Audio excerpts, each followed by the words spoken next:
RAM. I think आप सोचते होंगे कि रैम के बारे में आप सब कुछ जानते हो। रैम आजकल हर जगह यूज़ होता है, मोबाइल से लेकर कंप्यूटर, यहाँ तक कि स्मार्ट टीवीज़ में भी हर जगह रैम का यूज़ होता है। एंड शायद आपको रैम का असली मीनिंग नहीं पता। अगर आप ये समझते हो कि आपको रैम का असली मीनिंग पता है तो एक बार ये वीडियो देख लेना। तो इस वीडियो में बात करने वाला हूँ रैम के बारे में, कुछ ऐसे मिथ्स, कुछ ऐसी अफवाहें जो कि आजकल बहुत फैल रही हैं। एंड मैं इन्हीं में से कुछ 4 मिथ्स को बस्ट करने वाला हूँ। तो इतना तो मुझे भी पता है कि इनमें से कोई ना कोई मिथ तो आपको होगा ही। मेरा नाम है गौतम मेहता और ज़्यादा टाइम वेस्ट ना करते हुए शुरू कर ही लेते हैं।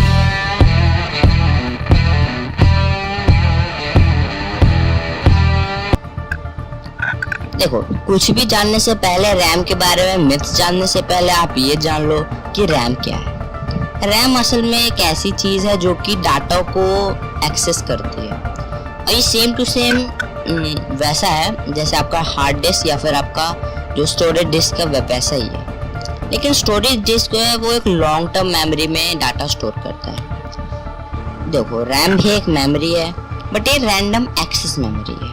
मतलब कि आप जो कमांड दोगे ये उसी चीज़ को एक्सेस करेगा शॉर्ट टर्म के लिए। अब मैं आपको एग्जांपल देके समझाता हूँ। एक हार्ड डिस्क है, उस हार्ड डिस्क में आपने अपने गाने, अपने मूवीज़, अपने वीडियोस स्टोर करके रखा है, तो वो वहाँ रहेगी। वो आप अभी उस हार्ड डिस्क में डाल लो, 10 साल बाद देखो अगर वो हार्ड डिस्क चलती है तो वो उसी के अंदर रहेगी। लेकिन रैम का क्या है, आप जब उसे चलाओगे तो रैम पे चलेगा। अगर आपका रैम है तो वो उसको जितना चाहिए होगा उस समय वर्क करने के लिए। अब एक वीडियो जो कि कुछ 500 MB की है, उसको चलने के लिए 500 MB तो चाहिए होंगे नहीं। वो 1 सेकंड में कब 500 MB चलेगी? बिल्कुल नहीं। वो 1 सेकंड में उतना ही MB चलेगी जितना उसका एक्सेस है। तो इसीलिए ये रैम है कि जितना मेमोरी उसको दिया जाता है उतना ही वो एक्सेस करेगा एंड आपको दिखाएगा। एंड रैम इसलिए एडिशनल डाला जाता है जो ताकि जो आपका वर्किंग है वो फास्ट हो जाए। तो ये थी एक शॉर्ट समरी रैम के बारे में। अब बात कर लेते हैं मिथ्स के बारे में। देखो, मिथ्स बहुत सारी फैलती रहती है रैम के बारे में भी। एंड ऐसे तो मैंने बहुत लोगों से ऐसे मिथ्स सुने हैं जो कि यकीन नहीं होता है कि इनको पता कहाँ से चलता है।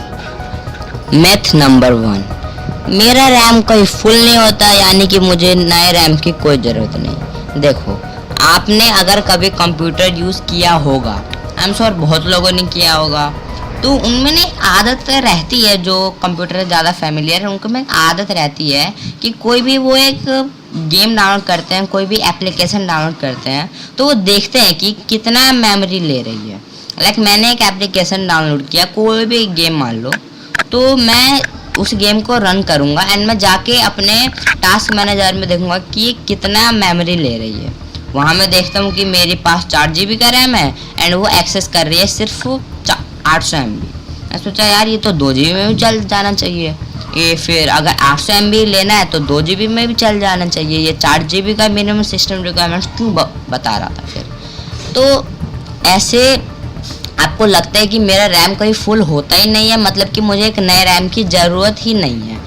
अब मैं इस मिथ को बस्ट करने वाला हूँ। देखो, रैम कभी फुल हो ही नहीं सकता। जी हाँ, ये आपके कंप्यूटर की AI में बेस है कि जो आपका रैम है वो कभी फुल हो ही नहीं सकता। वो चाहे आप कितना भी कुछ कर लो, रैम फुल होगा ही नहीं। आपको अब अभी कुछ समझ नहीं आ रहा होगा, लेकिन आप समझो इस बात को, रैम फुल नहीं हो सकता। अगर रैम फुल हो गया तो फिर आपका सिस्टम क्रैश हो जाएगा, रैम क्रैश हो जाएगा। तो इसलिए वहाँ पे वो प्रीसेट एक सेट रहता है कि हाँ रैम फुल नहीं हो सकता।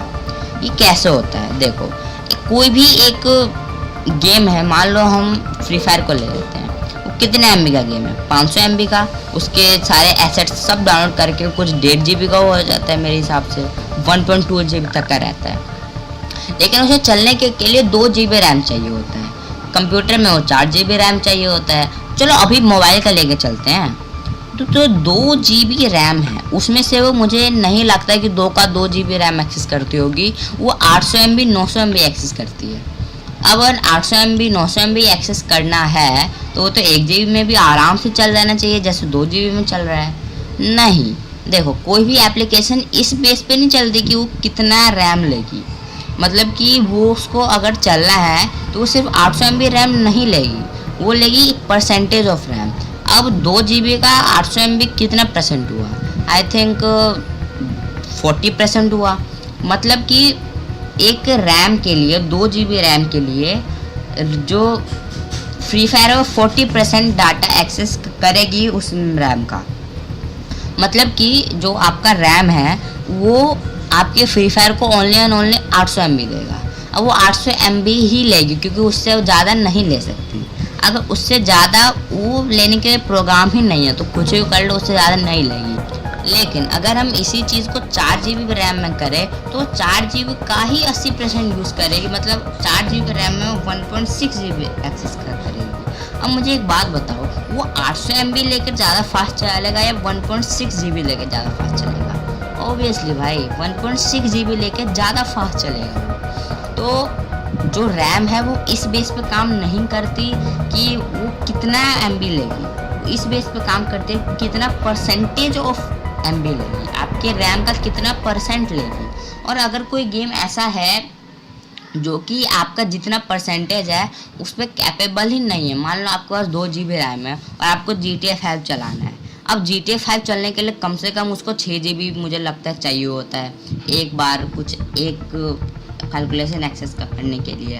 अब 2 GB रैम में तो 6 GB एक्सेस कर ही नहीं पाएगी ना। तो इसीलिए अगर किसी एप्लीकेशन को लगता है कि हाँ मेरे पास उतना रैम है ही नहीं कि मैं एक्सेस कर पाऊँ, तो फिर वह आपका चलता ही नहीं है। एंड ये अगर मान लो आपके पास 6 GB रैम है और वो किस तरह 6 का 6 GB लेके चलेगा तो बाकी ऐप्स का नहीं चलेगा, आपका विंडोज़ नहीं चलेगा, उसको भी चलने के लिए ज़रूरी होता है। तो रैम कभी भी फुल नहीं हो सकता। ये मिथ थोड़ा सा लंबा हो गया बट मैं ट्राई करूँगा कि छोटा रखूँ। मिथ नंबर 2, मेरा रैम बड़ा है यानी कि मेरे पास ज़्यादा परफॉर्मेंस है। ये मिथ आई एम श्योर कि आप में से 99% लोगों को होगा जो कि ज़्यादा टेक्नोलॉजी एक्सपर्ट नहीं है। मैं भी वैसे नहीं हूँ पर थोड़ी बहुत नॉलेज है बस। तो ये बात सबको रहती है कि ज़्यादा रैम मतलब ज़्यादा परफॉर्मेंस। जी हाँ, ऐसा बिल्कुल नहीं होता। देखो रैम की भी एक फ्रीक्वेंसी होती है, मतलब कि जितना ज़्यादा फ्रीक्वेंसी होगी ना वो उतना अच्छे वर्क करेगी। अब फ्रीक्वेंसी क्या है पहले वो समझो। फ्रीक्वेंसी मतलब कि एक ऑब्जेक्ट 1 सेकंड में कितना ज़्यादा वाइब्रेट करती है, मतलब कि 1 सेकंड में कितनी बार वाइब्रेट करती है, उसे कहते हैं फ्रीक्वेंसी। अब रैम भी वाइब्रेट करती है और ये वाइब्रेशन से होती है उसकी कैलकुलेशन। अब एक बात बताओ, अगर एक रैम एक सेकंड में 1 मिलियन बार कैलकुलेट करेगी और वही रैम अगर 1 बिलियन बार कैलकुलेट करेगी तो कौन सा ज़्यादा फास्ट हुआ? 1 बिलियन बार। बल्कि है वो दोनों सेम ही, वो दोनों है 4 GB के रैम ही है, बट जो ज़्यादा फ्रीक्वेंसी पे वर्क करता है वो ज़्यादा फास्ट होता है। अभी फ्रीक्वेंसी कैसे पता चलेगा? DDR से। DDR2 का रैम है तो वो कम फ्रीक्वेंसी पे चलेगा, DDR3 का रैम है तो ज़्यादा पे चलेगा, DDR4 का रैम है तो और ज़्यादा पे चलेगा। तो ऐसे DDR वर्क करता है। एंड आजकल तो DDR4 भी आ गए हैं मेरे हिसाब से। तो फ्रीक्वेंसी मैटर करती है ना कि रैम का साइज़। तो ये बात आप समझ लो, फ्रीक्वेंसी मैटर करती है, रैम का साइज़ नहीं मैटर करता।